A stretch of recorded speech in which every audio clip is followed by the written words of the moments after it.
A memorable studio moment would have to be when I was recording my album and Yams came through. I had Bone Thugs there.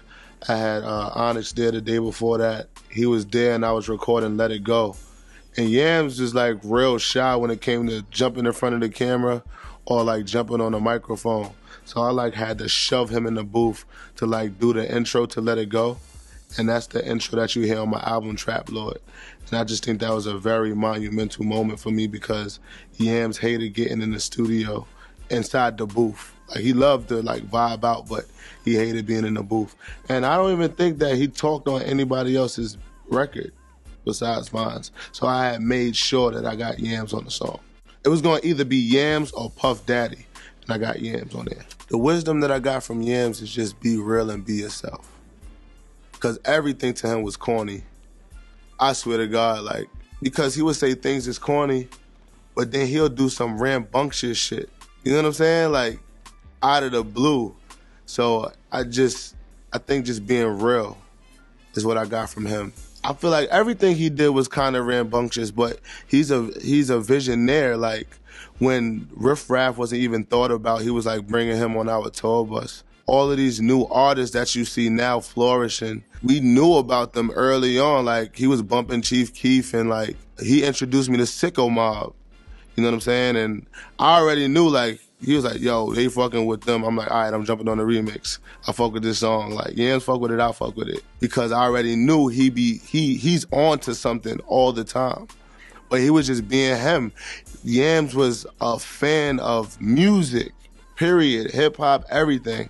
So, and he was just being true to himself. He was being real to himself. So I have to be true to myself. I have to be real to myself. I think Rocky, most help just came from me looking at him, really. Rocky don't talk much. You know what I'm saying? He's not an easy person to figure out.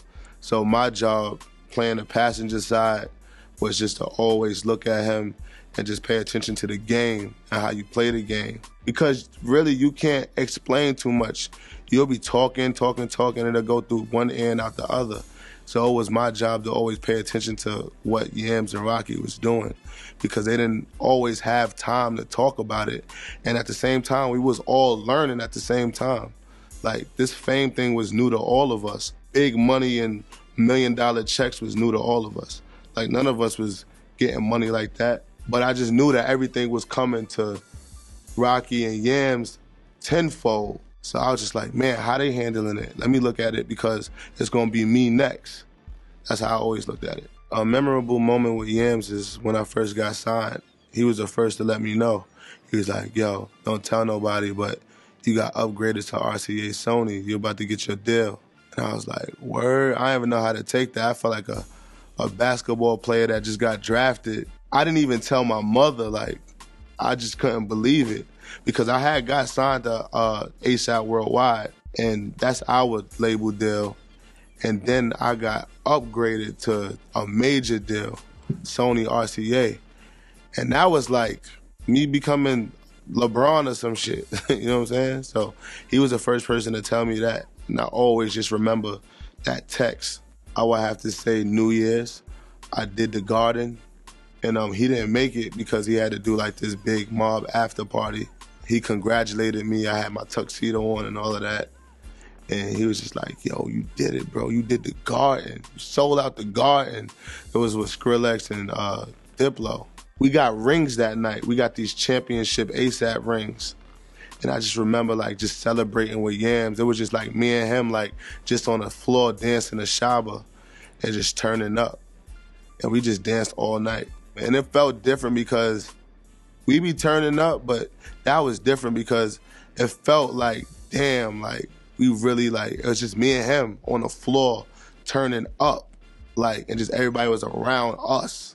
That was like a memorable moment. Very strong, like different energy that I remember from that moment. Yams' legacy is gonna be the guy who died young.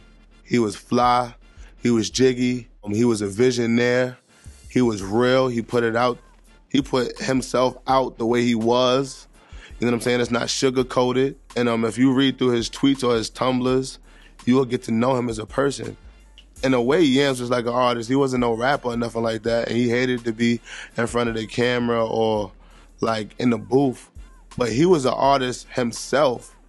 You know what I'm saying? He was almost like a person just giving the art of him talking. His words was almost like poetry. Those tweets, you never see nobody tweet like him before or speak his mind the way Yams spoke his mind.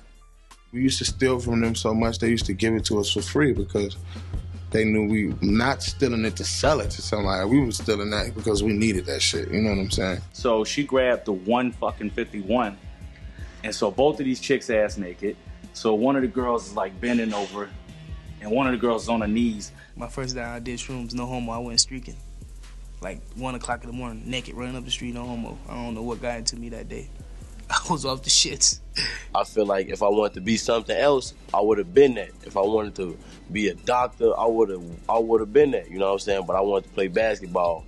And when I started having other shit going on in my life as far as really merging over to the streets and just being outside and adapting,